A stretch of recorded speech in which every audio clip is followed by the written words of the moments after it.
a.m. Central Daylight Time, severe thunderstorms were located along a line extending from 8 miles southeast of Hartsville to 10 miles southeast of Whitesville to near Hartford, moving east at 40 miles per hour. Expected hazards include 60 miles per hour wind gusts and penny-sized hail. This is a radar-indicated threat.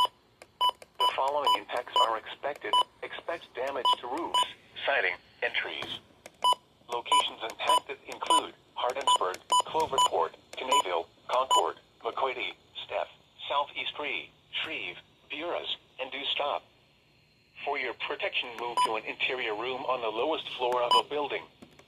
Large hail, damaging wind, and continuous cloud-to-ground lightning are occurring with these storms. Move indoors immediately. Lightning is one of nature's leading killers. Remember, if you can hear thunder, you are close enough to be struck by lightning. Torrential rainfall is occurring with these storms and may lead to flash flooding. Do not drive your vehicle through flooded roadways.